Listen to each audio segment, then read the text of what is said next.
네, 안녕하세요. 갱스탁입니다. 자, 최근에 뉴스를 보면 아프리카 돼지 열병에 관한 기사들이 많이 나오고 있는데요. 자, 처음에 뭐 소식 접했을 때 작년이었죠. 작년 여름경이었던 것 같은데, 머나먼 국가들에 발생하는 우리나라의 뭐 구제역 정도가 아닐까라고 생각을 했는데, 최근 뉴스들 보면 상황이 좀 많이 심각한 것 같습니다. 자, 국내 주식시장에서도 많은 종목들이 움직이기 시작했는데, 최초로 크게 움직이기 시작했던 게, 자, 북한의 돼지 열병이 상륙을 했다라는 얘기 나오면서 일단 주가가 올라가기 시작하더니, 최근에는 이제 중국과 관련된 기사들이 많이 나오고 있습니다. 자, 전 세계에서 돼지의 최대 생산국이자 소비국인 중국에 아프리카 돼지 열병이 발병을 했다고 하는데요. 자, 최대 뭐 30%의 돼지가 폐사할 수 있다. 뭐 돼지가 중국에 한 4억 3천만 마리 정도 있는데 뭐 1억 3천만 마리 정도가 폐사할 수 있다. 그러면서 돼지고기 가격이 뭐 2배 정도씩 올라갈 수 있다. 이런 기사들도 많이 나오고 있습니다. 아직까지 뭐 국내까지 들어오지는 않았지만 아프리카 돼지 열병에 대해서 간략히 알아보고 그 다음에 기존 구제역 종목들과 좀 비슷합니다. 구제역 수혜주들과 좀 비슷하긴 한데 자, 수혜 업종 또 간단히 한번 짚어보도록 하겠습니다. 자, 그래서 아프리카 돼지 열병이라는 것이 어떤 것이냐 간략하게 짚어봐야겠죠. 돼지들에게 발생하는 뭐 질병이고요. 약자로 ASF라고 하는데, 자, 돼지나 멧돼지가 걸려서 발열이 일어납니다. 피버, 네, 발열이 일어나는 열병이고요.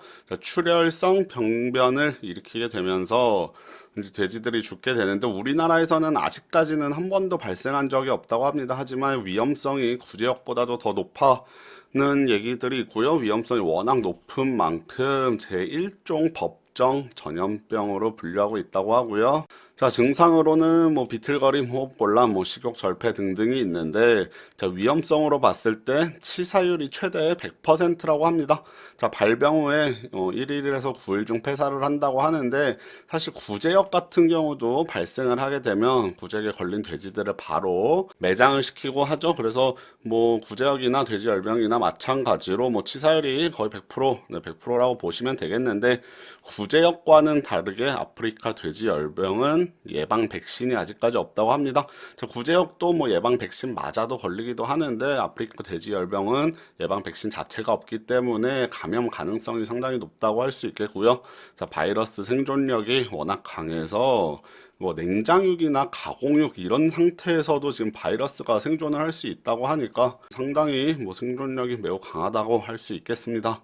자, 그래서 주변국 발생 현황을 한번 보면 주로 아프리카와 유럽 지역에서 발생하던 것인데, 자, 최근에 중국, 그 다음에 아시아 지역으로 확산이 되면서 이제 국내에서도 뉴스에서 더욱더 많이 다루게 되고 있고요. 최근에 뭐 중국, 몽골, 베트남, 캄보디아 등등에서 발생을 하면서 지금 뭐 아시아 4개국 이렇게 있고요. 뭐 아프리카나 유럽은 워낙 뭐 많이 발생하는 병 같은데 아시아에 이제 상륙을 했다는 것 자체가 좀 문제가 되겠고, 여기서 이제 문제는 중국이 사실 큰 문제입니다. 중국이 돼지고기 워낙 많이 먹고 많이 생산하는데 여기서 이제 폐사가 많이 발생을 하게 되면 돼지 가격 등 이제 시장의 질서가 완전히 무너질 수가 있겠고요.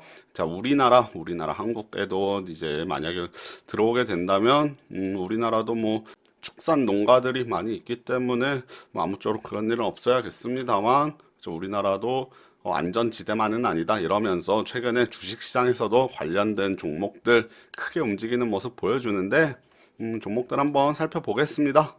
자, 그래서 ASF 관련주 보면은 뭐 구제역과 대부분 비슷하다고 할 수 있겠습니다. 아프리카 돼지 열병에 특화된 종목이 있다라고 보기는 어렵고요. 자, 돼지가 죽는다는 것에 초점을 맞춰서 병에 걸려서 죽는다는 것. 네, 그래서 구제역과 비슷하다라고 보면 되는데 종목들 뭐 많이 아시는 종목들일 겁니다. 구제역 관련주 아시는 분들 제일바이오, 중앙백신, 뭐 우진 BNG 등등 해서 채시스도 최근에 뭐 많이 움직이는 모습이고요. 뭐 주식시장 자세히 보시는 분들 뭐 이글벳, 파로 이런 것들 뭐 많이 아시는 종목인데 해당 종목도 구제역과 비슷하니까 종목들 자세히 뭐 설명을 드리지는 않겠고요. 자, 요거 뭐 잘 모르시는 분들은 요 페이지 잠깐 방송 멈춰 놓고 관심 종목 등록해 놓고 추후 네, 또 살펴보시면 되겠습니다. 자, 그리고 이제 수혜주로서 돈육주나 그다음에 닭고기 뭐 이런 관련주들이 있겠죠. 수산업도 마찬가지가 될 겁니다. 네, 수산업도 마찬가지가 될 수 있고요. 일단 돼지고기 가격 자체가 오르기 때문에 돈육주도 수혜다라고 볼 수 있는데 원가가 오르고 또 소비가 줄어들 수도 있겠죠. 그래서 돈육주는 약간 애매한 건 있는데요. 자, 닭고기나 뭐 수산 이런 것들은 이제 돼지고기 대신에 대체 식품으로서 좀 수혜를 받을 수 있는 뭐 돈육주들 이렇게 있고요. 그 다음에 뭐 하림이나 마니커 뭐 이런 종목들은 이제 닭고기 관련주 뭐 이지바이오 이런 거는 자회사로 또 회사들이 다 있습니다. 자, 그래서 이렇게 뭐 대체 식품 쪽 관련된 식품 관련된 종목들 그 다음에 이제 사료 네, 사료와 관련된 종목들도 최근에 뭐 많이 움직이고 있습니다. 한일 사료, 우성 사료가 어제였네요. 뭐 상한가 가기도 했고요. 그 다음에 뭐 미래생명 자원 등등 해서 최근에 크게 사료주, 그 다음에 백신, 그 다음에 돈육 대체식품 관련 요런 종목들이 한 번에 이렇게 막 가는 모습은 아니고 한 번씩 번갈아 가면서 전체적으로 뭐 한 번 올랐다가 다른 종목 갈 때 쉬었다가 또 올랐다가 요런 움직임 보여주고 있으니까 정확히 어느 쪽이 가장 수혜를 본다라고 실제로 지금 짚기는 조금 어려운 상황인데 섹터별로 대장주들 잘 골라서 그 중에서 좀 분산 투자하시는 거 저는 말씀드리고 싶습니다. 그래서 최근 올라가는 종목들 볼게요. 이제 4월 5일경 요때쯤에 뭐 북한 발생 소식이었나요? 아무튼 ASF 아프리카 돼지 열병이 확산되고 있다라는 이제 기사들이 본격적으로 많이 나오기 시작할 텐데, 자, 채시스 요때 4월 초부터 해서 지금 주가가 2배 정도 이렇게 뛰어 올랐습니다. 점프업 했고요. 자, 마찬가지로 대성 미생물 요거는 18,000원짜리가 뭐 한 25,000원 갔으니까 한 50% 정도 올라갔겠네요. 그래서 채시스 뭐 대성 미생물 보시면은 차트 움직임 상당히 비슷한 거 알 수 있죠. 뭐 쉬는 날 또 비슷하게 쉬고 오르는 날 같이 급등하고 최근에는 조금 못 쉬고 있는 모습들도 보여주고 있습니다만 여전히 강한 모습 계속해서 나타나고 있고요. 자, 백신 관련된 뭐 우진 BNG나 중앙 백신도 마찬가지죠. 중앙 백신이 이게 오늘인데 오늘 뭐 장대 음봉으로 크게 두들겨 맞고 내려오긴 했는데 그래도 그동안 17,000원에서 28,000원대 이것도 50% 이상 올랐죠. 자, 요거 1,600원짜리 3,200원까지 갔으니까 우진 BNG도 거의 2배씩 올라갔었고요. 자, 대체 식품 관련된 뭐 이지바이오나 팜스토리 요거 돼지고기 뭐 이런 종목들 보면 초반에 백신주들 갈 때 네, 백신주들 요때부터 움직였죠. 아까 4월 5일경 요때부터 움직였는데 자, 요 종목은 조금 이지바이오는 최근 한 뭐 열흘 새 일주일 새 많이 올라갔고요. 팜스토리도 조금 올라가는 듯 하다가 또 최근에 이렇게 올라가고 있습니다. 자, 백신이 먼저 좀 치고 올라갔다면 좀 뒤늦게 따라서 올라가는 모습들 보여주고 있고요. 자, 마니커, 하림도 마찬가지죠. 닭고기 관련주들 최근에 일주일 새 움직이는 모습, 네, 대체 식품으로서 이렇게 또 아주 좋은 상승세 나타나주고 있습니다. 자, 사료주도 마찬가지죠. 초반에는 잠잠했는데 사실 그때 잠잠했다고 하지만 요런 거 여기 보이는 요런 것도 지금 와서 보면 되게 작아 보이지만 이럴 때도 움직임이 뭐 예사롭진 않았었습니다.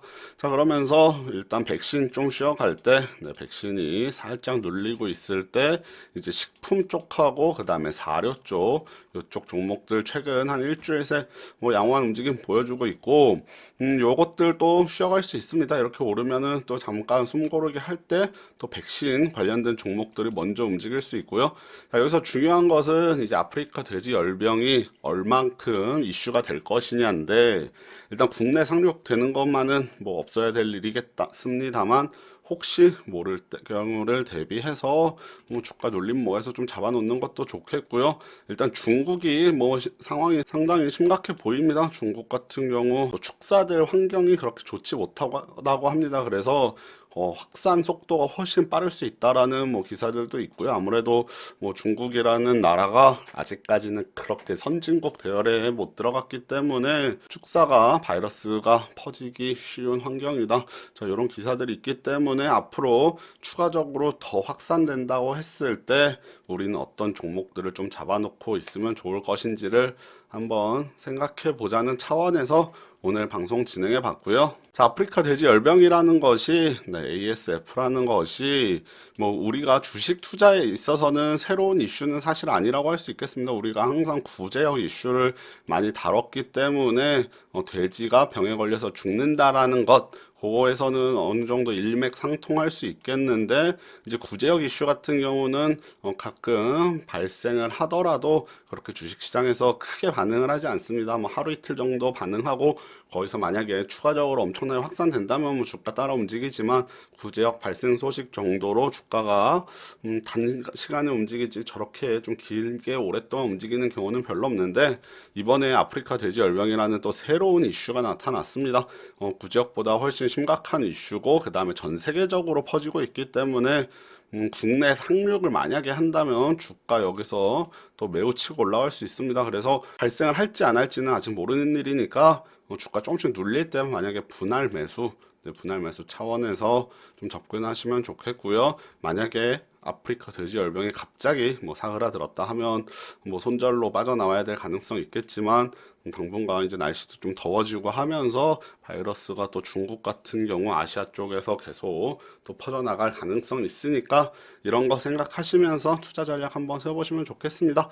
하지만 큰 금액을 한다기보다는 테마주들은 또 언제 올릴지, 그리고 추가적으로 또 급락을 많이 할 수도 있는 만큼 분할 매수 관점 반드시 생각해 주시고요. 소액으로 뭐 재미삼아 해본다라는 차원에서 저도 한번 매매를 진행해 볼 계획이니까, 나중에 뭐 혹시 또 관련된 다른 방송 진행할 일 있으면 그때 언급해 드리도록 하겠습니다. 자, 그러면 오늘 방송 요 정도 진행하고, 다음에 또 좋은 내용 준비해서 방송 진행해 보도록 하겠습니다. 네, 감사합니다.